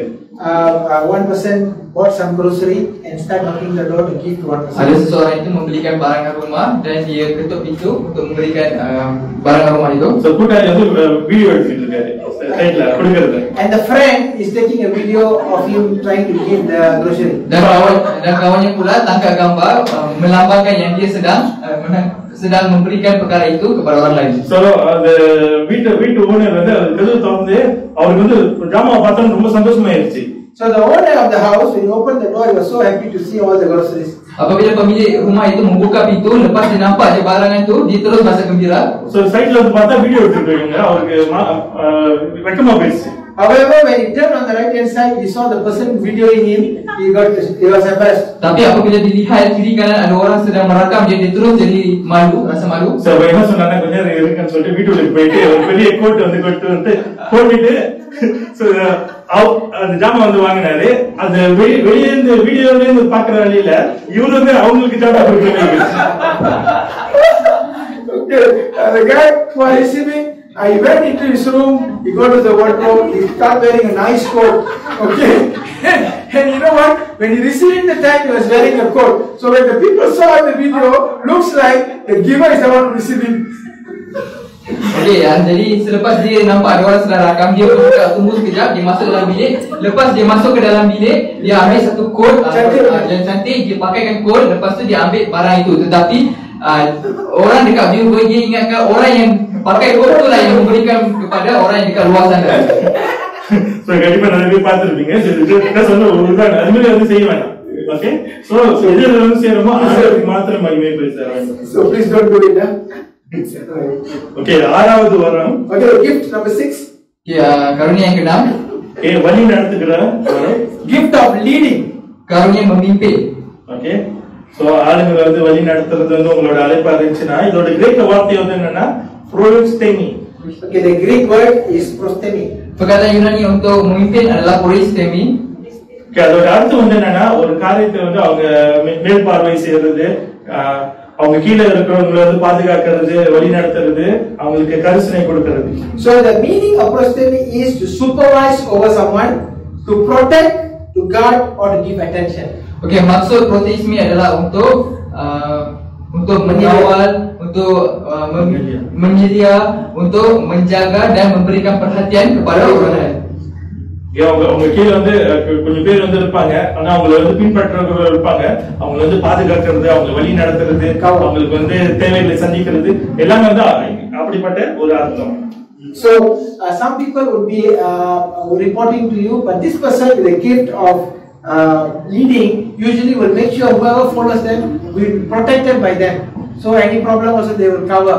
Okay, this is orang-orang yang memiliki karunia ini, mungkin ada beberapa orang berada di bawahnya, dia selalu akan fikir untuk menyelamatkan, untuk menjaga orang yang berbawahan mereka supaya diselamatkan daripada segala perkara. So அவங்களை சுத்தி வந்து அவங்க பின்னால வந்து ஒரு கூட்டம் வந்து பின்னாடி வருதா, தெரிஞ்சவங்க இல்ல நண்பர்கள், உங்க கூட நீங்க வந்து தலைவரா இருக்கிற மாதிரி உங்களுக்கு ஃபீலா இருக்கா? சோ உங்களுக்கு வந்து இது வரலாம் இருக்குன்னா அதனால வந்து Facebook ஃபாலோவர்ஸ் இல்ல, உண்மையான ஃபாலோவர்ஸ் சொல்றேன். Okay. If you have a group of people physically following you, probably you have the gift. Okay, Pastor is saying not the Facebook followers. Facebook followers are fake. It's the real physical people are followers. Okey, jadi mungkin anda merasakan bahawa mungkin ahli keluarga anda ataupun orang-orang lain berada di bawah anda dan anda merasakan macam anda ni ketua kepada mereka. Jadi anda mungkin memiliki karunia ini, bukan pengikut kita di Facebook ataupun Instagram ya, yang itu semua yang tiruan saja, tipu-tipu saja. Jadi ini pengikut yang sebenarnya. சரீரத்துல வந்து எந்த பாகமா இருக்கும்? What part of the body can this represent? Jadi bahagian mana orang-orang ini terletak? Bagian badan. Bahagian badan mana? Which part of the body? வழி நடத்துறது. Leading. வாய் சொல்லியாச்சு, மூளை சொல்லியாச்சு, கை சொல்லியாச்சு. Brain already, hand. Kaki. Hati. Boleh. Tembak saja satu. Bahu. Okey. Shoulder. Ni sudah menang 300. 3 kali. Kalau orang sebelah bagi clue memang menang. Okay. Bagus. So இது வந்து நம்மளுடைய தோல். எப்படி வந்து வழி நடத்துறவங்க தோல் கொடுப்பாங்களோ அதே போல இது வந்து தோல் வந்து usually how people will share burden with others. So these are people are called, they will share burden with others. So they are called as shoulders. Okey, orang yang sebegini biasanya dia akan memimpin dan tidak dapat disamakan seperti bahu kita kerana mereka akan memikul segala beban dalam hidup mereka dan mereka bersama dan juga orang lain dapat menyandar di bahu mereka, menyandarkan segala beban di atas bahu mereka. Sebab itulah kita dapat samakan orang-orang yang suka memimpin ini sebagai bahu di tubuh badan kita. இப்படிப்பட்ட வரம் உள்ளவர்கள் அவங்களுக்கு வந்து தலைமைத்துவம் வந்து இருக்கும். தலைமைத்துவம் அவங்களாம் செய்ய முடியும், ஒருத்தவங்க வந்து வழி நடத்த முடியும், ஒரு கூட்டத்தை வழி நடத்த முடியும், குடும்பத்தை வழி நடத்த முடியும். ஸோ எல்லா காரியங்களும் வந்து அவங்களுக்கு வந்து இந்த அப்படிப்பட்ட ஒரு கிருபை இருக்கும். ஸோ அவங்க செய்கிற ஒவ்வொரு காரியங்களும் வந்து எல்லாமே அழகா பிளான் போட்டு செய்வாங்க. Okay, people with the gift of leading usually will have good leadership skill. They are usually very organized and they will plan it well to do whatever job they do. Okey, orang yang suka memimpin ni ataupun memiliki karunia memimpin ni, dia memiliki skill yang sangat bagus untuk memimpin orang lain dan dia adalah seorang yang sangat teratur. Dia akan buat satu plan untuk perkara itu dan pastikan plan itu dilaksanakan dengan betul dan memastikan plan itu berkembang dengan lebih lagi. So அவங்க வந்து முன்பா போற வேலையில அவங்க ஒண்டி முன்பா போறதுக்கு வந்து அவங்க சுத்தமா இருக்க மாட்டாங்க. அவங்க கூட இருக்கிறவங்க எல்லாத்தையும் வந்து கூட கொண்டு போறோம் அப்படின்னு சொல்லிட்டு அவங்க The gift of leading usually they will not only think about themselves going to the front, but they will bring everybody who are following them also together to the front. Jadi apabila orang yang memimpin itu pergi ke hadapan, menuju ke hadapan, mereka akan sentiasa membawa orang di belakang mereka datang menuju ke hadapan juga bersama dengan mereka. இது எப்போதும் வந்து நம்ம Facebookல எல்லாம் பார்க்கலாம். சோ யாரு வந்து மத்தவங்க மிதிச்சு மேலே ஏறுவாங்க? So in Facebook, we have seen who are those people who like to step on others together. Kita dapat lihat ni di Facebook, siapakah orang yang suka pijak orang lain dan naik ke atas? Nanda. அது வேற கதை. ஓகே, அது இருக்கும் கீழே. எப்போதும் வந்து ஒரு பாஸா இருக்கிறவங்க, ஓகே, நானே பதில் கொடுத்துறேன். பாஸ், ஓகே, ஒரு பாஸ் வந்து எப்போதும் வந்து மத்தவங்க பயன்படுத்தி மேலே ஏறதுக்கு Okay. எப்போதும் இருப்பாங்க. A leader is not the boss. Okay, a leader will try to bring the people together, but a boss usually will step on the people to go up. Okey, sangatlah berbeza perkataan bos dan juga seorang pemimpin. Seorang pemimpin akan pastikan dia dan juga kumpulannya atau ahli-ahlinya datang menuju ke hadapan, naik ke atas bersama-sama. Tetapi seorang bos selalunya akan pijak orang yang berada di bawah mereka ataupun seiring dengan mereka untuk naik ke atas. Okay, so அதனால வந்து தலைமைத்துவத்தில் இருக்கிறவங்க மற்றவங்க சேர்த்து கூட்டு போவோம்.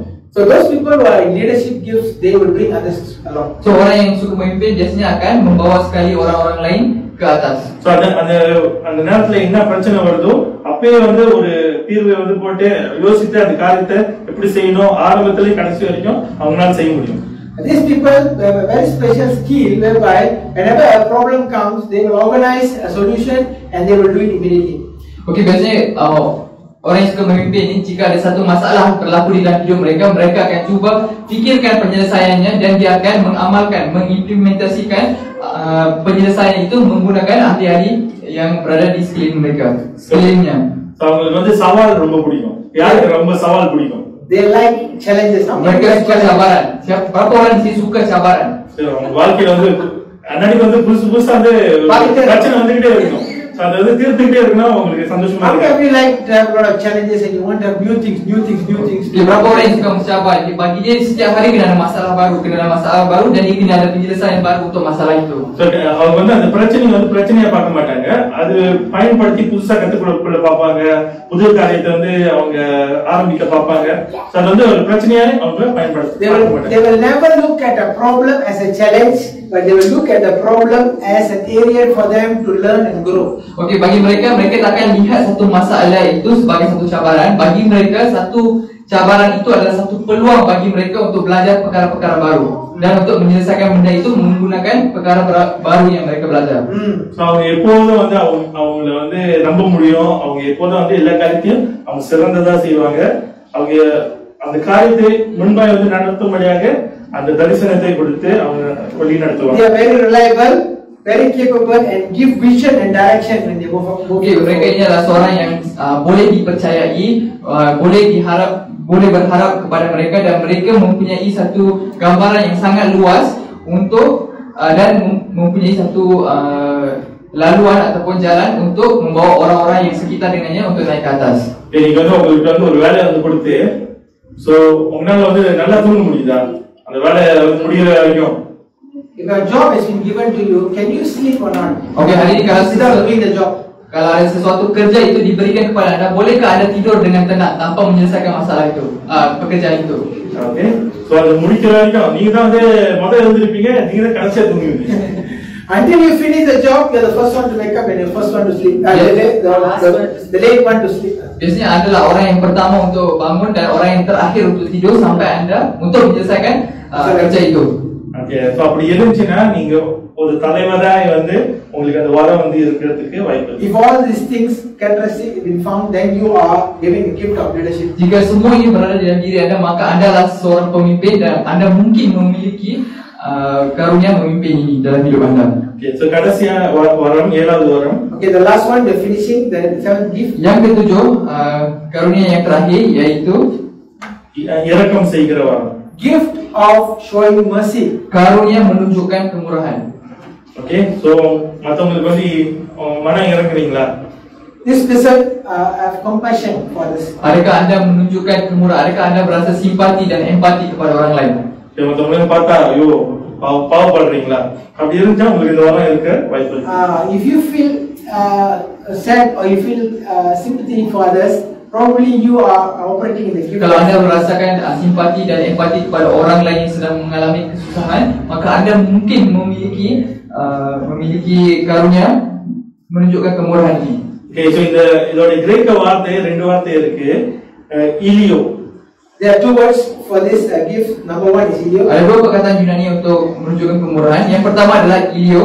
So அதோட அர்த்தம் வந்து என்னன்னா, so வார்த்தையினாலையும் so செய்கையினாலையும் வந்து மத்தவங்களுக்கு மனம் இறக்குறது. The meaning of ilio is having compassion in both words and action. Maksud ilio adalah menunjukkan kasih sayang di dalam perkataan dan juga dalam pekerjaan mereka. So அவங்க வந்து ஒரு வார்த்தையை மாத்திரம் வந்து சொல்லிட்டு வேலை செய்யாம இருக்க மாட்டாங்க. இல்லாட்டினா ஒரு காரியத்தை சும்மா ஏனோ தானோ செய்ய மாட்டாங்க. அவங்க உண்மையா அந்த வார்த்தையிலையும் அவங்களோட மனதிலையும் அந்த செய்கையிலையும் அவங்க மனம் இறங்க ஆரம்பிப்பாங்க. People besides gift, they are not only sweet talkers, help you and go, no. They will also talk and also do what they say. Orang yang sebegini bukanlah orang yang suka bagi ayat manis untuk pancing. Biasanya orang yang sebegini dia akan cakap ayat manis dan pada masa sama dia akan membuatkan perkara itu, membuktikan kepada anda. So ஆமா பிரதர் இப்படி இருக்கா, சரி நான் ஜெபிச்சுக்கிறேன். அப்படியே அடுத்தது கேட்கிறோம், ஜெபிச்சதுக்காக நன்றின்னு. நான் என்ன ஜெபிக்கவே இல்லையா அப்படின்னு. Can I explain this? So நீங்க பாக்குற வேலையில அப்படியே வந்து இருக்க கூடாது. So இந்த வாரம் உள்ளவங்க வந்து எப்படி இருப்பாங்கன்னா, உண்மையா வந்து அவங்க வார்த்தை கொடுக்குறாங்களா, அந்த வார்த்தையை வந்து அதன்படி அவங்க ஜெபிக்க ஆரம்பிப்பாங்க, அதன்படி காரியங்களை செய்ய ஆரம்பிப்பாங்க, செயல்பாட்டிலும் காமிப்பாங்க, வார்த்தையிலும் காமிப்பாங்க. The showers of mercy usually don't only speak but also will show in action. Okay, orang yang menunjuk kemurahan ini biasanya dia takkan cakap sewenang-wenangnya, tapi dia akan juga menunjukkan, membuktikan segala perkataan yang mereka keluarkan itu dengan action, dengan aksi mereka. இரண்டாவது கிரேக்க வார்த்தை வந்து என்னன்னா இலாரோதேஸ். Okay, the second word is ilarotes. இதெல்லாம் வார்த்தை வித்தியாசமா இருக்கு. அர்த்தம் வந்து என்னன்னா சந்தோஷமாய் மனமகிழ்ச்சியோட செய்யறது. It means cheerfully and joyfully doing. Okay, perkataan Yunani yang kedua adalah hilarotes yang bermaksud dengan penuh kegembiraan dan sukacita. அதனால மன இறங்குறது, இறக்கம் செய்கிற அந்த வரம் உள்ளவங்க ஒரு காரியத்தை வந்து வார்த்தையிலையும் செயலையும் செய்வாங்க, அது சந்தோஷமா செய்வாங்க. Those people with this gift, they do the work or in speaking and also in action but with joyfulness. Jadi orang yang memiliki karunia ini biasanya mereka akan menunjukkan kasih sayang kepada orang lain dengan hati yang sukacita, dengan hati yang penuh dengan kegembiraan. திடீர்னு ஒரு இடத்துக்கு வந்து நீங்க போறப்ப திடீர்னு ஆளுங்க வந்து உங்கள்கிட்ட வந்து பிச்சை கொடுங்க வந்து கேட்டாங்க, ஐயோ எல்லாத்துக்கும் கேட்டாங்களா, பிச்சை கொடுத்தாகணுமே சொல்லிட்டு எடுத்து கொடுக்குறீங்களா, அது வந்து அப்படிப்பட்ட வர்றாங்க. Okay, sometimes when people come and ask you for money, all of a sudden they say you are reluctant, they put, oh my God, I have to give, now people look at me now. So that is not the gift. Okay, contoh jika pengemis datang kepada anda dan meminta sedekah kepada anda, bang bagilah saya RM1, bagi RM1 bang. Jangan kalau bagi sesiapa yang rasa dia dah tanya dekat saya, orang lain dekat sekeliling pun nampak saya, jadi kalau saya tak bagi nanti saya pula yang malu. So kita keluarkan duit dan bagi kepada mereka. Jadi orang yang begitu bukanlah orang yang memiliki karunia memberikan kemurahan, menunjukkan kemurahan. So திடீர்னு வந்து உதவி கேட்டாங்க, செய்ய முடியாம போனா மனம் போயிருமே அப்படின்னு சொல்லிட்டு செய்வீங்களா, அது வந்து இல்ல. Or for those people who will do things because they are afraid people look down on them when they don't do, you are not to give up. Okay, ataupun setengah orang disebabkan orang sudah meminta tolong dekat dia dan kalau dia tak buat benda tu dia rasa malu dengan benda tu, dia rasa masalah image dia tergugat di situ. Anda bukanlah orang yang suka menunjukkan kemurahan. Okay, so இது வந்து என்ன சரீரத்துல என்ன அவயம்? Okay, this is the part of the body you can represent. Okay, showing mercy. Hati, betul. Hati. Aparatus. Nanti ya, jantung. Hati ya. Hati ini. Jantung. Hati. Jantung. So boleh. Okay, so நம்மளுடைய இருதயம். Okay, இருதயம்.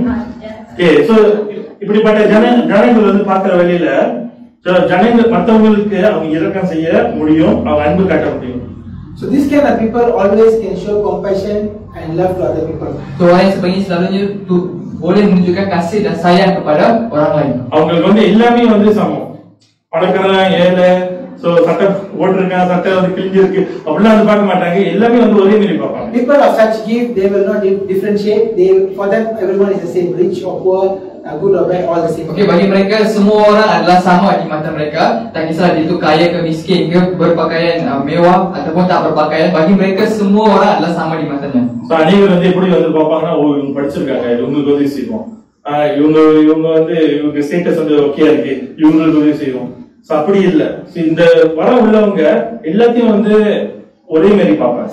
And some people, they will try to help those people who are in good position. They do not want to help those people who are in not good position. Yes. But these people, they will not look for position. They will help everyone the same. Okey, setengah orang dia akan fikir, dia fikir untuk tolong orang-orang yang ada kelas lah, dalam bahasa kita ada kelas, barulah dia akan dapat sesuatu daripada mereka kan. Okey, dia akan tolong seseorang yang berada di dalam darjat atau pangkat yang tinggi, tetapi orang-orang yang bawah, orang-orang yang biasa ni dia takkan tolong. So orang yang sebegitu bukanlah orang yang memiliki karunia ini. Orang yang memiliki karunia ini biasanya akan pandang semua orang sama. Dia ada kedudukan ke, dia tak ada kedudukan ke, dia macam mana sekalipun dia akan pandang semua orang sama di matanya.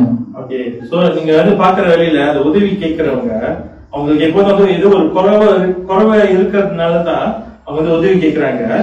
So ஆனா வந்து அவங்க அந்த குறைவை வந்து பார்க்க மாட்டாங்க, அவங்களுக்குள்ளார இருக்கிற நல்ல காரியம், ஸோ பாசிட்டிவான காரியத்தை வந்து அவங்க வந்து பயன்படுத்தி அவங்க பார்த்து அவங்களை வந்து உற்சாகப்படுத்த ஆரம்பிப்பாங்க. Usually when the people are coming for help, usually they have something lacking. They need help, they come to a person because they need something from that person.